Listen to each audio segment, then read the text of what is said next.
tolong Pak minta schedule-nya di hari ini gitu ya. Dan gue bilang nggak bisa. Dan dia mungkin adalah gereja yang sudah sering didatengin sama pembicara-pembicara yang mungkin ngetop-ngetop, dan nggak pernah ada yang bilang nggak bisa mungkin. Karena semua pasti bilang bisa mungkin sama dia. Dan waktu gue bilang gue nggak bisa, ditanya, interogasi. Emang kenapa Pak nggak bisa? Lah ada schedule lain di pelayanan di tempat lain. Gitu. Nah, gue kaget dan juga sampai ya menyesalkan juga kenapa ada kalimat seperti begitu. Dia bilang gini, nggak bisa dibatalin Pak. Kan kita lebih besar.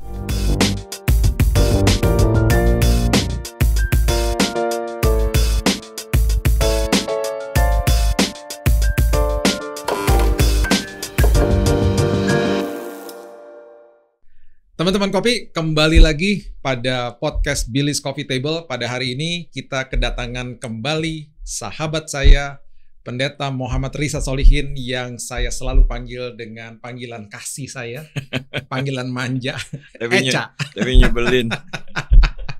Ini teman ngobrol saya, teman ketawa-ketawa. Kalau kangen-kangenan udah langsung video call, mau jam 11 malam juga video call sama dia. Hari ini sebelum kita mulai, kopinya Italian Rose. Oh ya, beda dengan waktu yang gue pernah kesini. Yang dulu itu Aceh Gayo kalau nggak salah. Oke. Ini Italian Rose. Italian Rose ini bold. Dia betul-betul keras tapi nggak asem. Nah itu Italian Rose. Cobain ya, bentar ya. Kesukaan gue lah kalau kayak gini. Ini. Tapi kalau gue kearifan lokal lah. Iya. Yeah. Oh yang dulu ya Aceh Gayo ya. Ini kan terlalu feodal. Tuh kan kayak gitu tuh. Ini pahitnya dari sini, manisnya dari sini nih. Mantap. Nanti nih ya. Oke, hari ini kita mau bahas sesuatu yang mungkin jarang dibahas juga sama khususnya hamba-hamba Tuhan ya. Nah, biasanya hamba Tuhan itu kalau dipanggil berkhotbah, itu mendapatkan istilahnya kita tuh persembahan kasih. Dalam bentuk biasanya lazimnya uang. Betul? Nah, menurut lu gimana? Garis besarnya lah. Nih soal PK nih gimana? Oke, ini sebetulnya pembahasan yang spontan. Jadi memang kalau kita lihat Perjanjian Lama, ada 11 suku bekerja aktif, pertanian, perkebunan, tapi ada satu suku Lewi yang hanya berdoa, memuji, menyembah, mempersembahkan korban, yang mana yang 11 suku ini menghidupkan yang Lewi. Jadi nggak ada yang salah dengan ketika seseorang yang punya tugas keimaman itu diberkati oleh para raja-raja yang ada di sekitarnya. Disupport gitu ya? Disupport. Perjanjian Lama itu jelas. Perjanjian Baru, Paulus pernah dengan jelas berkata bahwa ini ketentuan dari Tuhan. Kalau dia memang pemberita Injil, dia harus hidup dari pemberitaan Injil tersebut. Karena yang memberitakan Injil juga tetap harus bayar listrik. Harus beli minyak goreng, harus kepul ya, harus nyekolahin anaknya. Iya. Jadi wajib nih. Jadi kalau misalnya gue punya gereja nih, terus gue ngundang lo atau siapa aja lah yang datang gitu, gue wajib ngasih dong. Kalau kata wajib itu jadinya abstrak. Kenapa? Karena di masa pandemi begitu banyak minta pelayanan Zoom, minta pelayanan apa-apa gitu kan. Tetapi tidak ada basa-basi, tidak ada etika dan nggak ngasih. Ini bukan persoalan ngasih, bukan soal wajib atau tidak, tapi ada etika. Apa tuh etikanya apa? Ya kalau memang nggak dikasih yang ngomong, dan kita juga kan nggak minta. Etikanya kasih tahu dong bahwa ini pelayanan nggak ada PK-nya. Karena secara alkitabiah tadi kita udah membahas bahwa yang memberitakan Injil itu Tuhan sudah tetapkan untuk mendapatkan haknya sebagai pemberita Injil. Tetapi kita sebagai yang diundang, kalau soal wajib tidak. Tetapi kalaupun tidak bisa ya enggak apa-apa. Kasih tahu. Tapi kasih tahu dong. Sorry ini nggak ada PK-nya. Ini ministry kecil misalnya baru mulai. Iya, Tuh. bukan soal besar kecil, tetapi etikanya. Kasih Yang ngundang juga kan pasti temen, yang Iya. ngundang juga pasti orang yang mengenal kita, bukan Iya. orang sama orang yang tiba-tiba entah berantah gitu diundang Iya. gitu, kan enggak juga. Nah, gitu. PK apakah harus selalu uang? Atau bisa yang lain? Tunggu, gue cerita dulu nih, dulu. Karena gue pernah nih diundang sama sebuah kelompok untuk kebaktian kebangunan rohani di daerah. Ya. Selesai kebaktian kebangunan rohani itu, gue dikasih persembahan kasihnya sendal jepit. Sendal jepitnya itu mereka bangga karena buatan mereka. Ya. Jadi gue terharu, waktu terima terharu. Nah, pertanyaannya adalah, nanti jawab itu dulu ya, apakah harus uang atau yang lain? Ya. Apakah sikap hati kita setelah itu mau datang lagi atau tidak? Itu nanti setelah itu ya pertanyaan. Coba jawab dulu yang awal. Yang awal sih itu bukan sesuatu yang umum juga. Kami pelayanan di daerah pinggiran Jakarta, bukan di Jakarta Selatan tapi selatan Jakarta. Ya, khotbah encim-encim, engkong-engkong, orang-orang sederhana, supir-supir. Mereka cuma bisa memberikan kepada kita makanan yang kita tahu itu makanan yang terbaik yang disajikan kepada kita. Sebelum pulang nih barusan aja kita nebang pohon pisang, ini pisangnya buat Bapak.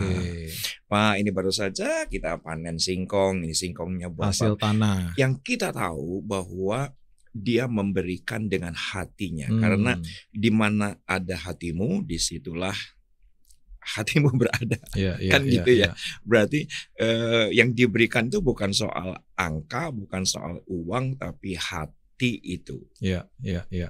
Nah, kemudian pertanyaan yang tadi, setelah gue dikasih sendal jepit atau siapapun lah yang dikasih tidak sesuai dengan apa keinginan atau harapannya dia, seringkali gue dengar sendiri, gue nggak tahu lo udah berapa tahun, gue udah 24 tahun nih pelayanan mimbar sana sini, dan pastinya ketemu dong sama hamba Tuhan yang celotehannya kadang-kadang nyelekit, dan bagi gue nyebelin banget gitu. Dengan kata lain gini, PK-nya kecil, atau ya dalam bahasa lain PK-nya tidak sesuai sama harapan gue. Gue nggak mau kesana lagi, gitu. Nah itu gimana menurut lo? Nah gini. Gue agak ngejawabnya muter. Tetapi yang pasti itu orang nggak tahu diri. Itu aja. Jelas-jelas itu orang nggak tahu diri. Ini gue tiba-tiba muncul di kepala. Ada pemilik kebun anggur. Let's say ministry itulah kebun anggur. Gereja itu kebun anggur. Itu adalah sesuatu yang luxurious. Siapa kita sih bisa melayani di kerajaan Allah, menjadi partner sorga. Itu kan kebun anggur, sesuatu yang extraordinary. Air itu ordinary, anggur itu extraordinary. Dan pagi-pagi benar deal, sepakat 1 dinar. Padahal bisa saja 5 dinar, namanya juga agreement. Nah sekarang, dalam pelayanan itu ada agreement atau tidak? Itu kan pertanyaan. Kan tidak ada agreement. Seperti artis yang ada kontraknya gitu ya. Kan nggak ada agreement, itu satu. Oke. Terus yang kedua, jam 9.12 jam 3 sore, pemilik kebun anggur memberikan sesuai dengan kepantasan. Jadi kalau yang jam 7 pagi, let's say itu karena sepakat, deal 1 dinar. 9, 12, 3 berdasarkan kepantasan yang tentunya tidak 1 dinar. Tapi yang menarik adalah ketika jam 5 sore pemilik anggur itu cuman bilang gini, lu ngapain? Ini gua nganggur nih, gua gak ada siapa-siapa yang ngerjain gua. Perhatikan analisa teks Alkitab. Pemilik itu cuma pergi. Yang disuruh pergi itu gak berani. Berapa? Di mana? Jemaatnya berapa? Karena buat dia grace, buat dia anugerah. Nah kenapa dapat dia dapat kesempatan? Nah kenapa dia tanpa negosiasi, tanpa percakapan, gak ada bargaining power? Dia pasti bekerja dengan sukacita, dengan antusias, nggak bersungut-sungut. Yang gue khawatir malah yang bekerja 1 jam hasilnya jauh lebih baik dibandingkan yang kerja 10 jam. Wow. Ya. Orang yang punya kasih karunia ya dia tahu diri gitu. Nggak kalau kebetulan gue narkoba 20 tahun. Perkawinan. Wow, itu segmen yang lagi tuh segmennya tuh. Perkawinan gue mau hancur, keluarga gue mau hancur. Tiba-tiba gue ngomong sama gembala gue, Om Nyo, bapaknya Pak Niko. Risa wis ngene ae, wis pelayanan. Waktu dia ngomong pelayanan, apa gue pantas? Gue ngerasa nggak pantas, dan akhirnya karena gue ngerasa nggak pantas, gue tahu diri, nggak berani bilang gue udah kerja di perusahaan Amerika, sekarang emang gue GBI Sawangan gue dapat berapa, jabatan gue apa? Karena kan tahu diri. Ya. Bayangkan sekarang udah 16 tahun jadi gembala sidang yang sama, sampai hari ini tetap volunteering. Wow. Tetap volunteering ya. Dan ketika gue cerita sama banyak gembala sidang, lo tau menyakitkan jawabannya. Apa? Lo mau kerja Rodi? Wow, gila. Itu istilah mereka. Gila. Kerja Rodi. Wow. Dan ini datang dari mulut-mulutnya ya so-called hamba Tuhan juga lah ya. Ya karena mereka mendapatkan hak kalkulasi jatah setiap perpuluhan untuk dia. Aku nggak mempermasalahkan itu, nggak mempermasalahkan itu. Tetapi ini soal sikap hati gitu loh. Yang jam 5 sore nih. Puji Tuhan ada yang ngerjain, puji Tuhan gue dikasih kesempatan, puji Tuhan gue masih pelayanan. Bahkan hari ini kalau gue ada dan diminta pelayanan, prinsip gue satu bilang, puji Tuhan gue masih hidup, udah itu aja deh. Iya. Karena ketika yang jam 5 itu dikasih upah yang sama yang mulai kerja dari jam 7, jam 7 suka komplain. Kenapa kok sama? Padahal Tuhan bilang lah kamu kan sama di hadapan saya. Iya kan? Dan kita kan konyol jadinya. Kan kita kan udah agree. Iya, betul. Nah, sekarang gini, bagaimana dengan sebuah kenyataan bahwa yang kita udah sering alami juga. Dan ini ternyata disamakan, banyak hamba Tuhan menyamakan dirinya seperti artis. Yang kalau mau datang ke sebuah gereja, dia udah set dulu nih rate-nya dia. Bahkan gue pernah ngundang untuk sebuah ibadah besar di kantor dulu, dikasih form fax dari kantornya, ditanyain tuh jumlah yang hadir berapa, PK yang mau diberikan berapa, kemudian sampai-sampai hotel yang mau dikasih seperti apa, bahkan dikasih tahu ini orang harus naik first class gitu. Udah ada ridernya. Kemudian PK-nya juga udah di set, kalau nggak sekian nggak bisa. Nah itu gimana menurut lo? Nah itu adalah pekerja jam 7 pagi. Iya. Kalau gue sih sadar gue ini pekerja jam 5 sore.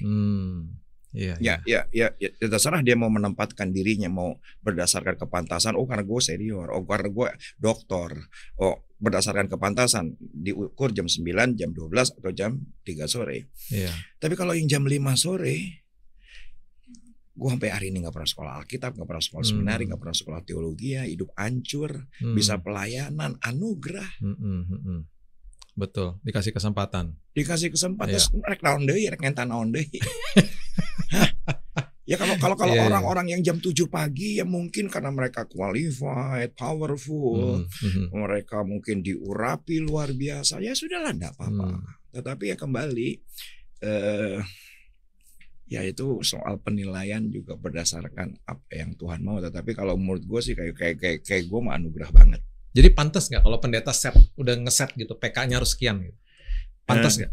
Ya pantas kalau dia mengklasifikasikan sebagai pekerja jam 7 pagi. Iya. Yang berarti tidak menerima kasih karunia. Iya. Tidak sadar bahwa sebenarnya yang memelihara itu Tuhan. Bahwa dia sebenarnya, ini perlu diluruskan juga nih teman-teman Kopi, kita ini bekerja untuk kerajaan sorga. Ingat loh ya, kita bekerja untuk kerajaan sorga. Siapapun kita, dimanapun kita berada. Kita pelayan Tuhan dimanapun kita berada. Mau dia ada di dalam organisasi gereja, mau ada di luar organisasi gereja, kita ini pelayan Tuhan. Profesinya berbeda-beda. Ada yang betul jadi hamba Tuhan di situ, di dalam gerejanya, gembala sidang. Ada juga hamba Tuhan yang jadi banker di luar. Ada yang jadi pilot. Itu semuanya hamba Tuhan yang sedang mengkolonisasi bumi dimanapun kita berada. Kita bekerja untuk kerajaan sorga. Jadi yang memelihara kita adalah kerajaan sorga. Bahkan Alkitab mengatakan, kita seperti ambasador, duta besarnya kerajaan sorga yang dikirim ke muka bumi. Berarti, kalau duta besar, yang bayarin kan negara yang kirim. Berarti kan kerajaan sorga yang menanggung kebutuhan kita. Bahkan, kalau sampai duta besar datang, sampai bawa istri dan anak-anak juga ke negara asing tersebut, mereka juga ditanggung loh sama negara yang kirim. Kita juga begitu. Jadi, betul, saya setuju banget. Kalau sampai set rate segala macam malu-maluin sebenarnya. Karena kita ini harus paham kita kerja bagi kerajaan surga. Nanti kalau udah pensiun pun pensiunnya juga datang dari kerajaan surga.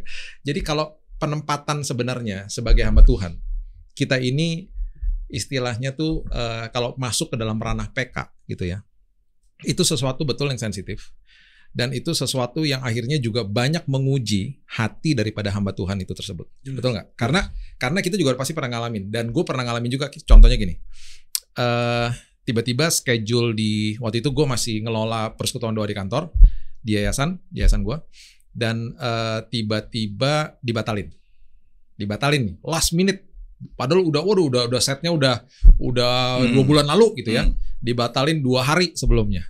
Katanya berhalangan adalah apalah katanya. Tiba-tiba ya kan sekarang zaman dunia digital. Di hari yang sama, di jam yang sama, dia ada di tempat yang lain gitu. Harusnya di tempat kita gitu. Dan di situ gue bisa ngelihat mungkin dia udah ngeset di sana dapat PK lebih besar. Nah, itu yang suka dialami juga sama banyak orang. Jadi akhirnya karena udah di schedule satu tempat dibatalin karena ada yang schedule yang PK-nya mungkin lebih besar di sana. Ya. Pernah nggak ngalamin pengalaman kayak begitu? Pernah. Ya, aku sebagai gembala gereja juga pernah ngalami hal yang demikian. Tetapi secara umum ya susah ngomong. Ya karena mungkin dia juga melihat bahwa soal kepantasan gitu ya. Saya lebih pantas. Kebutuhan gitu. Anak mau sekolah gitu. Berdasarkan kepantasan. Berdasarkan Iya. gitu. Kan saya pantas karena saya anak mau sekolah kepantas, saya mau melakukan ini pantas. Nah, ini kembali ya dia bukan pekerja jam 5 sore. Jadi orang-orang seperti begini nih berarti cara berpikirnya adalah gue udah ngetop nih. Jam terbang gue udah tinggi nih. Gue diminta sama banyak gereja nih. Jadi harusnya lo kasih gue segini dong gitu ya. Jadi kalau misalnya HP gue batalin, ya nggak masalah lah gitu. Lo tahu diri dong, kasihnya harusnya gede misalnya gitu kan. Nah tetapi gini juga, ini pengalaman diri gue yang beberapa orang tanya, Kang kok bisa dalam setahun khotbah 800 sampai 700 kali? Sederhana, karena gue nggak bersyarat. Oke, iya. Paham? Iya. Mau besar, mau kecil, mau apapun, gue terima. Selagi gue bisa waktunya. Dan tidak kompromis waktu dengan keluarga. Pastinya gitu dong. Tetapi kalau soal kompromi dengan keluarga, yang hebatnya tadi konteks daripada bahwa kita adalah the ambassador of Kingdom of God, King of the King. Bahwa ketika gue lagi pengen banget gitu, pengen sama keluarga, pengen hangout, pengen apa, bisa-bisanya tuh gereja atau persekutuan doa yang batalin. Coba kalau gue yang batalin, kan geger seluruh dunia. Itu sombong. Iya. Timbul asumsi. Tetapi juga di satu sisi yang kita belajar gitu. Pak Riza bisa nggak khotbah tanggal 7 Januari? Ketika gue bilang nggak bisa, tolong ada kalimat lanjutan, WA lanjutan. Bisanya kapan? Ketika gue bilang nggak bisa itu karena memang udah ada pelayanan. Tapi itu bukan harga mati. Terus jangan juga kita dihakimi gitu loh. Iya. Bisanya kapan? Kalau nggak bulan ini ya bulan depan. Iya. Betul. Ada satu sisi lagi yang secara arogan, mentang-mentang dia gereja besar. Ini pernah gue alami soalnya. Pak, tolong Pak minta schedule-nya di hari ini gitu ya. Dan gue bilang nggak bisa. Dan dia mungkin adalah gereja yang sudah sering didatengin sama pembicara-pembicara yang mungkin ngetop-ngetop, dan nggak pernah ada yang bilang nggak bisa mungkin. Karena semua pasti bilang bisa mungkin sama dia. Dan waktu gue bilang gue nggak bisa, ditanya, interogasi. Emang kenapa Pak nggak bisa? Lah ada schedule lain di pelayanan di tempat lain. Nah, gue kaget dan juga sampai ya menyesalkan juga kenapa ada kalimat seperti begitu. Dia bilang gini, nggak bisa dibatalin Pak. Kan kita lebih besar. Maksudnya kan kita kasih PK juga jauh lebih besar daripada siapapun lah, maksudnya gitu ya mungkin gitu. Di situ gue akhirnya merasa bahwa rupanya dari pihak gereja pun sudah punya mindset seperti begitu. Saya nggak ngomong Ya. semua gereja nggak ya. Ini ada yang seperti begitu dan pernah gue ngalamin nih. Jadi di situ justru akhirnya kesempatan untuk gue bilang bahwa nggak bisa Pak. Selagi saya sudah buat schedule, mau itu gereja kecil di dalam gang pun itu sudah menjadi hak saya dan pilihan saya. Jadi ya mohon maaf nggak mau gitu loh. Nah itu ada juga tuh dari sisi gerejanya gitu. Pernah ngalamin nggak kayak gitu? Ini fenomenal. Satu kali ada satu orang di Jakarta atau di Indonesia ini Konglo Kristen. Pak Riza bisa nggak Lebaran 3 bulan lagi Pak menjadi pembimbing rohani ke Israel? Aku bilang nggak bisa. Dijawab lagi. Kenapa? Karena saya sudah janji sama orang tua saya Lebaran di kampung di Ciwidey. Karena sekian tahun, di tahun-tahun sebelumnya selalu kalau liburan Lebaran itu selalu ke Israel bawa grup. Tapi kali ini ibu dan ayah saya bilang, Isa kapan ke kampung? Isa kapan kumpul sama keluarga? Akhirnya aku tolak pertama kali. Yang kedua kali, 2 minggu kemudian dia kembali WA. Ini dengan bla bla bla bla loh. Perginya. Pak, tetap tidak bisa. Setelah itu ketiga kalinya, dia tanya lagi. Akhirnya aku kasih jawaban gini. Oke, minta waktu 1 minggu. Saya mau bilang sama orang tua saya. Boleh apa enggak? Ternyata boleh. Sampai hari ini orang itu jadi sahabat saya. Jangan melihat Pak Riza sahabatnya si A, si B. Ada cerita. Ada cerita bahwa bahwa ya tadi ada yang lebih penting. Betul. Dan ada etika, ada komunikasi yang dibangun. Dan sorry, kalau hari terakhir dia meminta pelayananku, dia nggak kasih apa-apa, gue seneng Bill. Lo tau nggak? Berarti dia nganggap gue teman. Betul. Berarti dia nganggap gue sahabat gitu loh, bukan barang gitu loh. Justru gue happy gitu. Dan kalau misalnya kita harus patok gitu, kalau gue pelayanan doa 5 menit pantasnya dapat segini, kalau khotbah 30 menit pantasnya segini. Kan nggak tahu diri banget. Pernah nggak pas lagi udah dapat PK gitu ya dari gereja, terus tiba-tiba tergerak untuk balikin? Sering lah kita. Pernah ya? Kita juga ngeliat keadaan kan, ngeliat teman-teman gimana. Tetapi kalau gue sih prinsipnya, gue terima dulu. Gue harus terima dulu. Betul. Secara etika terima dulu. Karena prinsipnya dia harus rilis dulu. Barang siapa yang menabur dia akan menuai. Setuju. Ya. Nah kalau misalnya kita tiba-tiba blok, berarti kita menghalangi orang itu untuk menuai. Dan tidak diberkati. Setuju. Aku terima dulu, baru setelah itu dengan cara aku lah apa gitu. Minta nomor rekening lagi atau minta apa gitu. Atau diam-diam masukin lagi ke kantongnya. Tapi etika dari sisi pendeta yang menerima harus diterima. Kalau nggak diterima tuh sombong. Ini mah yayasan kecil ini mah cuma pelayanan kecil paling sabarahan yang menurut ditinggali wae meni ipis kieu atuh biasana kandal sakieu atau geus balikeut cenah gitu. Iya. Gue pernah punya pengalaman gini nih. Ada sebuah gereja di Jakarta.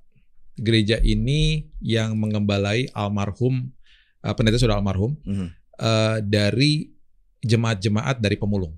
Ya. Jadi ada ada sekitar 20 lokasi. Dalamnya tuh sekitar ya mungkin 50-100 orang lah.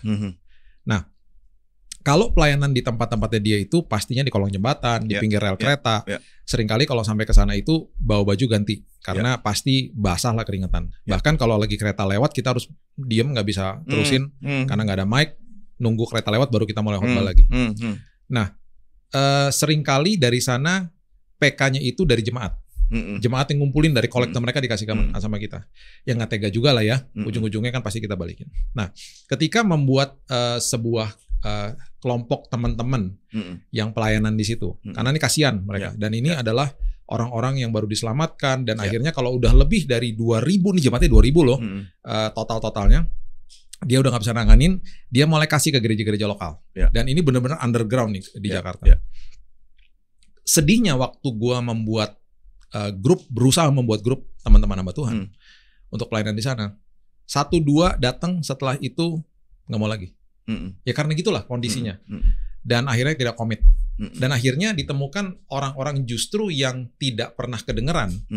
Bahkan dari anak-anak muda, dari teman-teman yang masih haus pelayanan gitu ya, baru cinta mula-mula, kasih mula-mula sama Tuhan, itu yang akhirnya mau melayani. Dan di situ kesempatan di mana gue akhirnya bisa bilang sama mereka bahwa jaga kasih mula-mula, jangan ditinggalin. Justru pelayanan-pelayanan kayak begini akan membukakan pintu surga bagi kalian nantinya gitu.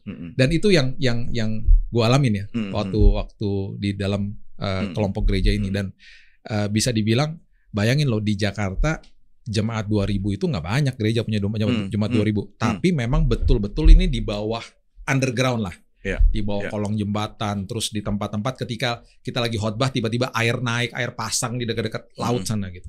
Jadi itulah yang kita hadapi hari lepas hari, dan itu yang harus kita belajar sama-sama kalau menanggapi masalah persembahan kasih dari gereja. Ya, menurut lu gimana?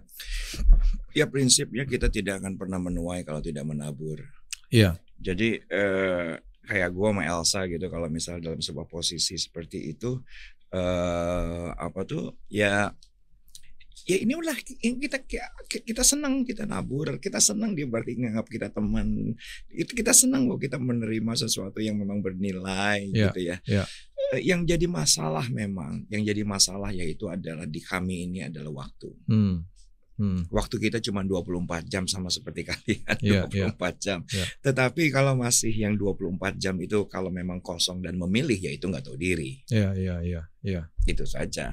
Tapi kalau memang nggak ada waktunya, sekarang traffic Jakarta, apalagi aku dari selatan Jakarta, bukan Jakarta Selatan, ke Kelapa Gading 2,5 jam, kan bukan soal mau atau nggak mau, tetapi efisiensinya, waktunya, macetnya. Oke, pesan untuk hamba Tuhan tentang PK nih, yang tadi kita ngomongin. Oke, gini aja, paling poin. Kita ini udah ngelewatin 2,5 tahun. 2,5 tahun.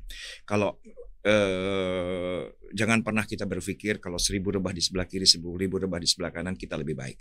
Kita lebih rohani, kita lebih dipakai Tuhan, kita lebih diurapi, kita lebih dahsyat, kita masih hidup.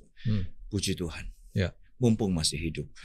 Kita bisa melayani, kita bisa berkarya, bisa jadi berkat bagi orang. Kalaupun kita tidak menerima, apalagi masa pandemi ini dulu, misalnya kalian kenal satu gereja misalnya PK-nya sekian, karena pandemi kan jadi sekian. Tapi sekarang kita mau apa lagi? Sekarang kita mau apa lagi? Kita mau menuntut apa gitu loh?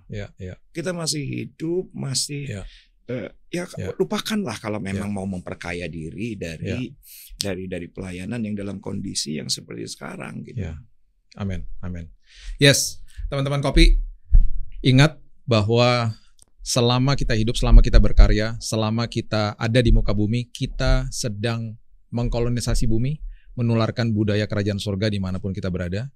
Ingat, kita bekerja untuk kerajaan surga. Itu sebabnya kita dijamin oleh kerajaan surga. Dan dari apa yang tadi kita bicarakan, justru ketika kita memberi kepada orang-orang yang justru tidak bisa memberi kembali kepada kita, Alkitab mengatakan hati kita akan dibuat berbahagia. Dan bahkan seorang janda yang ada di hadapan Yesus dan murid-muridnya, Yesus mengajarkan murid-muridnya ketika dia memberi seduit, di dalam prinsip kerajaan surga nggak pernah dilihat jumlahnya. Di dunia kalau yang dilihat jumlahnya ya 100.000 lebih besar daripada 10.000. Kalau di dalam prinsip kerajaan surga yang dilihat sisanya. Jadi karena sisanya dia udah gak ada, dikatakan dia memberi yang terbesar. Oleh sebab itu jangan hitung-hitungan sama kerajaan surga, semuanya ditanggung penuh oleh Tuhan. Ya, itu sebabnya kita perlu mengerti, berikan hati kita dan persembahkan hati kita untuk Tuhan. Thank you bro. Thank you so much. Thank you banget. Thank you so much. Dan nanti yang berikutnya kita bahas yang lebih seru-seru. Boleh juga tuh bahas tentang narkoba lu tuh, keren juga tuh.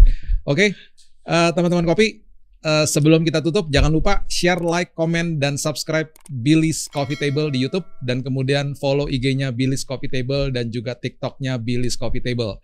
Oke, sampai next time. Dan sekarang saya mau seruput dulu Italian Roast. God bless you.